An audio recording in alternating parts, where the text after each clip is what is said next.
talking about? You would go sign up. Well, first of all, you need to connect with your local public television station. Listen to that, people who are thinking of running a new Go to their ed camp. websites. They will have lots of information, a whole section on education.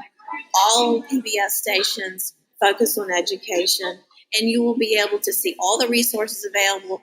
And all of us do PBS Learning Media, which is a digital media library for teachers pre-K through 12 and beyond. Say that resource back slow. Check it out, you guys. PBS Learning Media. Just .com. PBS Learning Media. .org. .org. But you can access it through your local public television station's webpage.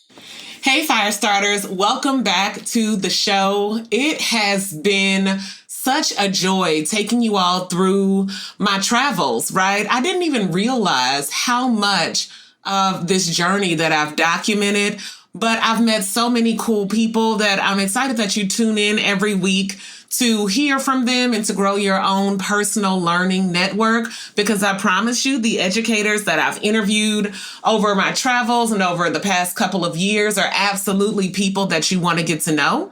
Today, I've shared with you my interview with a lady called Nancy Tooraen. Nancy Tooraen is in North Louisiana, and she works with PBS.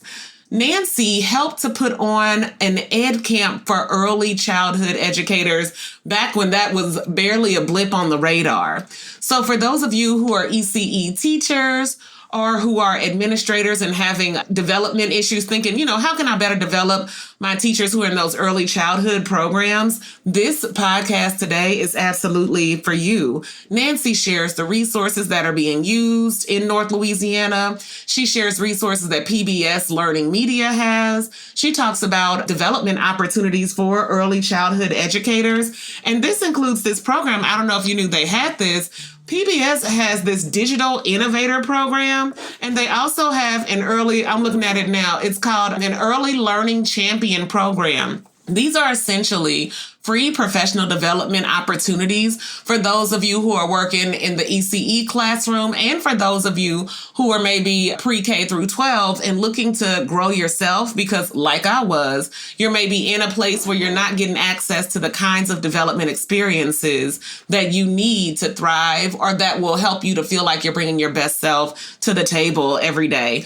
Anyway, a few warnings here. Y'all, Louisiana is noisy. Listen, I don't have one of any of these 10 interviews, right? And I'm probably in Louisiana this week because it's amazing, but I want you to hear people from Boston, hear people from California, talk to the people that I met in Texas. So I'm going to try to move on some, but I just think there's no interview I have where there's not music or friendliness or talking in the background. And it's because there's such a love in this region of the country, such a love for teachers valuing the work that each other is doing, such a love for the art of education itself. I haven't seen anything like it anywhere else. So excuse the background noise that you hear. This was at Ed Camp North Louisiana, which is put on by educator Alexander, and one of many ed camps that I went to. But this one in particular, like I told you, along with ESET 2 BYU, felt like a big old family reunion with people who were just happy to be together and to share what they were doing. I just love that Louisiana love. I told you North Louisiana was just my start, and I am grateful for the people that I met there and how my interactions with them sort of shaped what I did moving forward. Anyway, check out this interview with Nancy. Also, you guys, make sure that you join my Facebook group, Fired Up Teachers. I post how-to videos there for teachers who are looking to kind of ramp up what you're doing in terms of engaging your students in online instruction. I also am going to start posting in there just lesson ideas. Sometimes it's we know the platforms, we're just thinking of how to present the content. I'm administrator there, obviously, but it is private, so you do need to go ahead and ask to join the group. Let's see, follow me on social media. I'm Hey Dr. Kia, HEYDRKIA, on every platform that you can think of. So I'd love to continue to interact with you all there. And I don't think I have anything other than that, you guys. So let's start the show. Hey, change makers, and welcome to The Core, sponsored by Red Apple EdCo.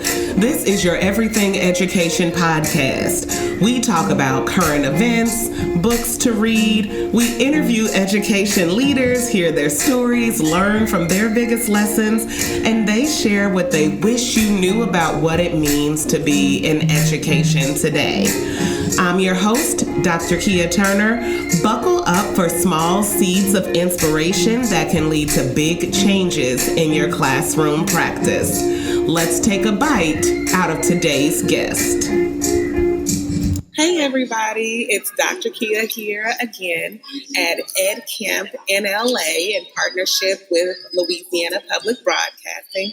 I'm actually here with Nancy Tooraen with Louisiana PBS, and she really wants to get the mission of public broadcasting out there and kind of talk through how this partnership with EdCamp and Louisiana PBS came about, and then leave you with some things you need to know about the mission of public broadcasting. So not only has Ms. Tooraen helped lead a session, okay, but I think you were even here early helping to set up. Was. We've partnered with EdCamp to put on this whole event this morning.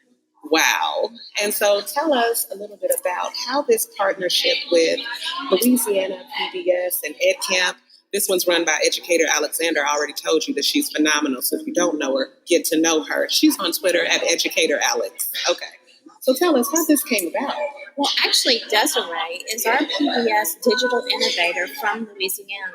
Desiree is Educator Alexander. Yes. Okay, go ahead. So she actually is our champion, our PBS Louisiana champion teacher for LPB. So she's already doing ed camps, and PBS approached LPB about partnering to do these ed camps, because when you look at ed camps around the country and you look at ed camps, you look at PBS stations around the country, if you lay the maps on top of each other, it's almost an exact replication. Oh, wow. So we all saw that this is a natural fit. This is a natural partnership that we all should be doing this together, because you all know that PBS is the world's largest classroom. And PBS's mission, as well as LPB, is education. That's what we do. We're not just television, but education is the most important thing. And I was just saying that one of the things that surprised me was coming to an ed camp that was sponsored by television station. It has led to a deeper ed camp experience than one that I have had before. And this camp in particular, right, Nancy, has an early childhood focus. I think you said you went out and purposefully pushed for early childhood educators. I contacted every early childhood organization, network, schools, Head Starts, in the surrounding 5 parishes around Bossier and Shreveport, to let them know that they could come. And we have an incredible amount of teachers here that teach early childhood. So obviously it worked. And one whole early childhood team came together. They have matching shirts. I will be sure to tweet out the picture. Oh, You got to see it. Yes, they have these red apples, I think, all covered in crystals or something. It's wonderful. Fabulous. So the reason why we focused on early childhood is because PBS's resources for early childhood are extremely strong. They're all research-based. All of the children's television shows that you see on PBS, like Peg plus Cat, Cat in the Hat knows a lot about that, Sid the Science Kid, all of these shows have been developed. They're research-based. They have education curriculum and philosophies behind them. And the most fabulous thing is public broadcasting reaches every home, every child, every parent, every grandparent. These kids are home watching these shows. They know the songs and they are learning.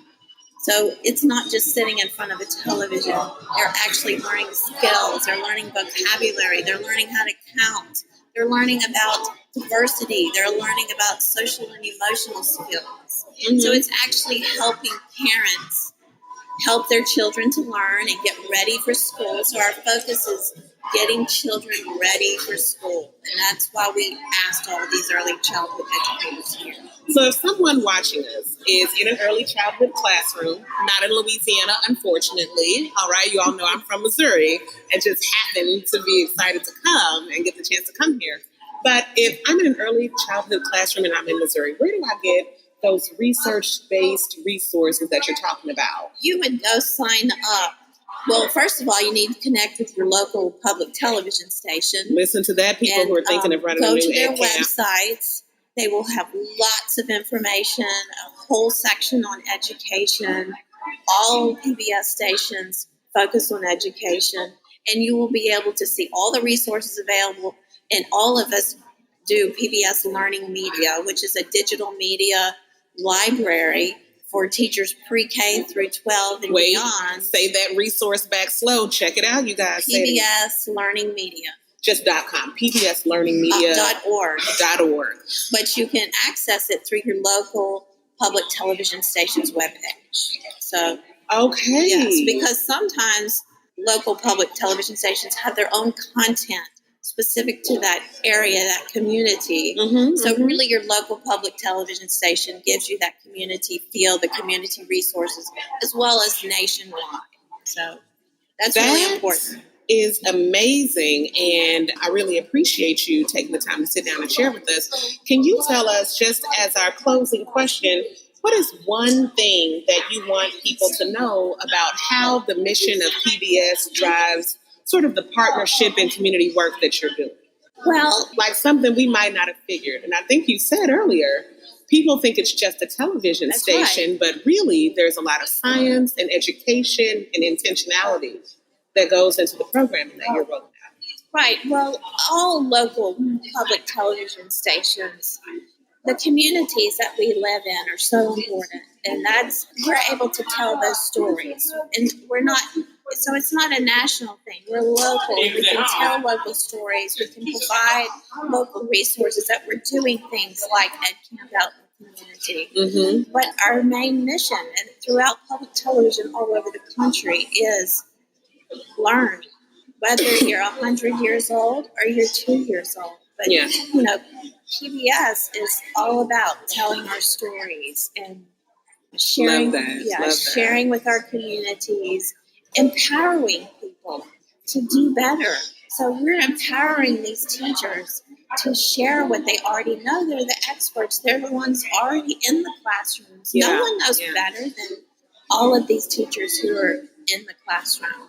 And for them to be able to share their knowledge and to share their experiences, that is so much more powerful than having an expert up at a podium telling you what you need to do, because they don't know what you need. Only these individual teachers know what they need. And this event has allowed them to tell us what they need and also to what they know to share with other teachers. It's very powerful. I will say that's been one of the most impactful aspects of this ed camp is just the sheer number of teachers who have come and then who haven't only shown up, but who want to share what they're doing, who want to collaborate, who want more ideas, and who definitely want to expand their network and to grow. And so if you are watching this, remember that you heard it here first. If you were thinking of deepening your ed camp approach, you may need to approach your local public broadcasting station to see how they can get involved and help further the mission of EdCamp in general. I'm trying not to choke. Talk to you soon. Bye, you guys. Bye-bye. Wasn't Nancy great? I told y'all that North Louisiana feels like a second home to me. It was amazing. The educators that I met there were amazing. And don't forget to access those resources that Nancy mentioned in the podcast. You can find resources for students in pre-K 12 at pbslearningmedia.org. It has all kinds of research-backed lesson plans and materials that you can use, like I said, all the way from the early childhood classroom up through 12th grade. And don't forget to check into PBS's, I'm pulling it back up, PBS's Early Learning Championship program and PBS Digital Innovators program. These are opportunities for teachers to develop themselves above and beyond what they're offering in your district and to connect with educators who are just as excited about the things that you're excited about. So I hope that you all got a lot out of today's podcast. I'm sorry you had to listen over that music, but it's a party all the time in Louisiana. Remember to follow me online on social media. I'm Hey Dr. Kia, HEYDRKIA, on Instagram, Twitter, Facebook and on LinkedIn, obviously, Dr. Kia Turner. And join my Facebook group for teachers where I share like tutorials and how-tos for engaging students meaningfully in online learning. And that group is Fired Up Teachers. That's all I have for today, fire starters. Go forth, be great, and stay lit. That's all we have for today. Thank you for listening to The Core. Wherever you are listening to us, be sure to like our show, subscribe, and share the episode that's meant the most to you. We appreciate every single one of our subscribers, as do our sponsors. We look forward to seeing you next week. You can also check us out on YouTube at Red Apple EdCo if you'd like to see more video of these conversations. We have them posted there.